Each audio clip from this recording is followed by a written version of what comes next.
ለሞት እጅ አልሰጥም ያሉት አዛውንት ከአስክሬን ውስጥ አንኳኩተው ወጥተዋል። እንደዚህ ምስር በተወደደበት ጊዜ እድሩ ወጥ ከሰራ በኋላ ሳይሞቱ ቀብሯቸው ነው። እኔ እነሱ እድር ዳኛ ብሆን አንከፍትም ነው ምን ሞታል። ለሟች ልብስ ለመቀየር ወደ ሳጥኑ የተጠጉ ቤተሰብም የአዛውንቷን እስትንፋስ እንዳልተቋረጠ አረጋገጡ ማለት ነው። እንዳልሞቱ አሉ በህይወት ድምጹን የሰሙ ሰዎችም በፍጥነት ወደ ሕክምና ተቋም ወሰዷቸው። ከዛ በህይወት እንዳሉ ተረጋገጠ።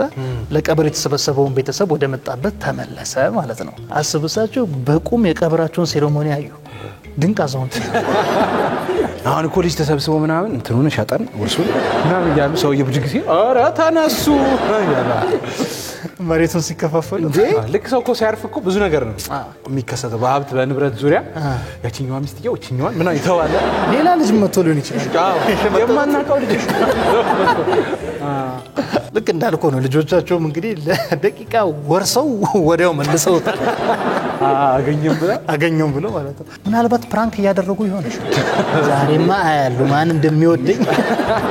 እንግዲህ ህይወታቸው ማለፉ ተነግሮ በፍጥነት ወደ አስክሬን ሳጥን የተወረወሩና የሚያደምጣቸው አጥተው ነፍሳቸው ሳይወጣ የተቀበሩ ሰዎችም ቁጥር ቀላል እንደማይሆን ይሄ ማስረጃ ይሆናል ማለት ነው። ስባል እንዲህ ከዚህ በኋላ ምንም እንኳን ከባድ ቢሆንም ግን እስከመጨረሻው እንዲያዳምጥኩ ነው መቅበል አይዳችሁ ቆማ እዚህ እኮ ዛጥን ውስጥ ከተህ ድንጋይ ጭነውብህ ከዛ በእንትን ተለስኖ በብረት ታጥሮ አንተን ማይመስል ሐውልት ላይ ዝግትግትግት እንዴትም ብትርፍ ራሱ አትወጣ በቃ ተውት ብለህ ትሞታለህ።